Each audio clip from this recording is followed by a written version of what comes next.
Hi y'all, happy Wednesday. Sorry I was not on live with Alyssa, but I wanted to pop on and kind of talk about how I do mom life with littles and with running a business. And I have one of my littlest littles joining me. So today was kind of a little bit of a crazy day, and as we get a little bit more involved into the community here, our life picks up, not necessarily in speed, but just things that we are involved in. And I know that's true for so many people, which is why they're like, I don't have time to do this. I don't have anything I can give to anyone. And what I learned was that when I started taking care of myself, I didn't really have to make time for that. It was just something that kind of came naturally because I was sharing about what I was doing anyway. So I just started inviting people to join me. No catch, just join me. You know, if you are ready to make a change, do something different, run a business from home and feel awesome about it while raising these cute little babies, I just invited people to join me. It takes the pressure off when I feel like I have to make them successful, because I don't. Because success is up to the person that decides to join in on this adventure. When I signed up, my coach pretty much disappeared, so I figured it out on my own. And turns out there's a lot of resources.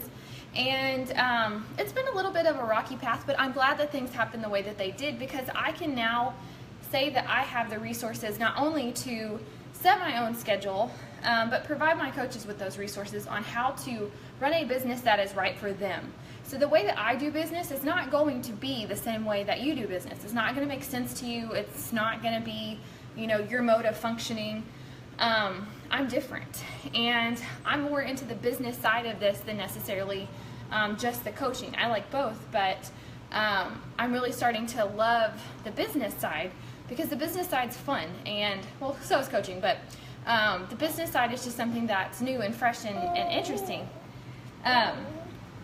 But so how do I do this while having a life and raising humans? So I get up early, about 5:15 in the morning, to iron my husband's clothes, get his lunch made, make his breakfast, oh thank you, and get him ready for the day. And then once he's gone, about 6:20-ish, I sit down with my personal development book, which right now I'm reading I Am That Girl.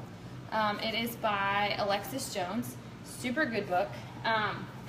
So I sit down and I'll read for 20 or 30 minutes, take some notes, do some journaling, do a devotional, and then I go into my morning. So about that time, Reese is usually up for the morning, and Emery's been up for a while. So then we get ready for school. I make breakfast.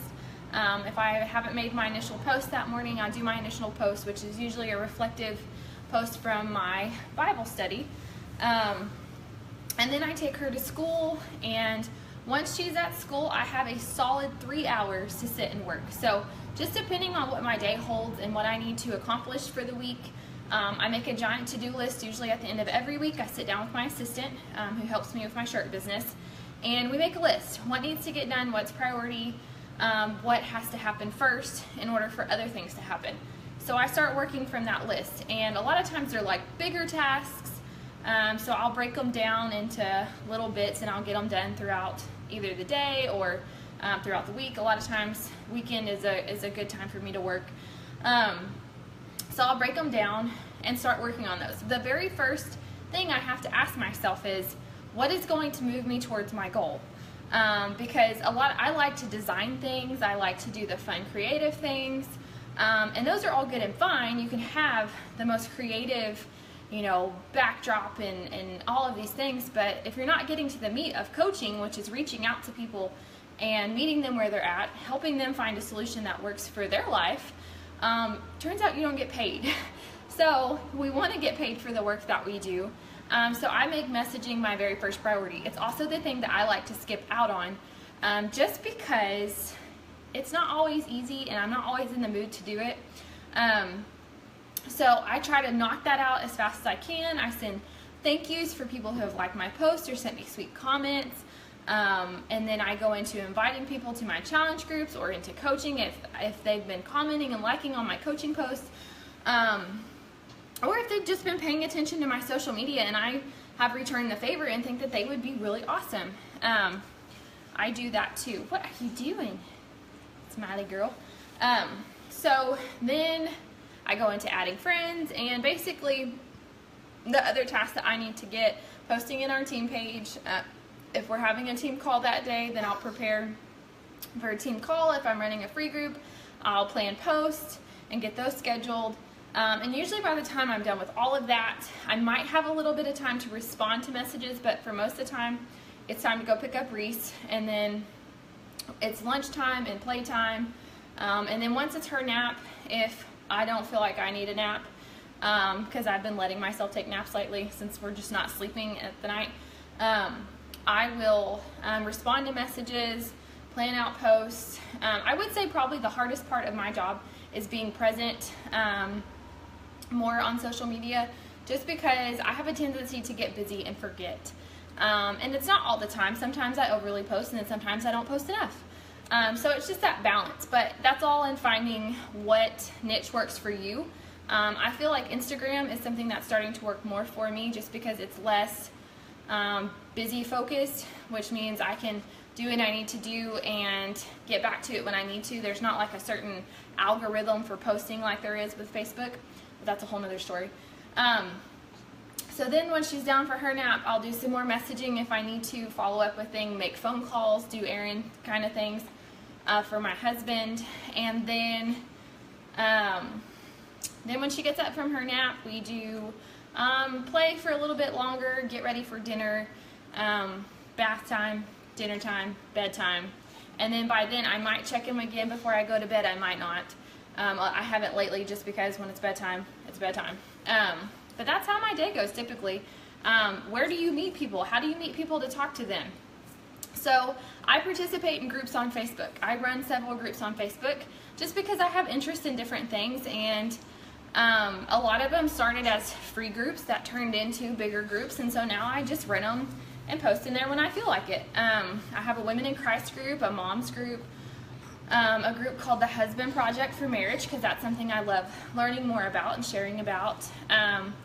I have, what else? I have my fitness groups, and then I have my like page, and just random other groups that I'll start. Like at the end of this month, I'm going to start a little coffee. Hello, Chins. A little group on cleaning up your coffee, because that's something that I'm really working on. What was I saying? Totally lost my train of thought. Like, so lost my train of thought. Oh yes, I participate in groups, and I actually interact in there. So we moved to North Dakota about a month ago, and I get questions all the time, like, how do you meet people? How are you getting involved in all of these things? I put myself out there, which is not something I would have done if we had stayed in the Fort Worth area, just because I know so many people, and so many people think they know me, and it's hard to break out of that barrier. But when you get that fresh start, it's so much easier, so much easier.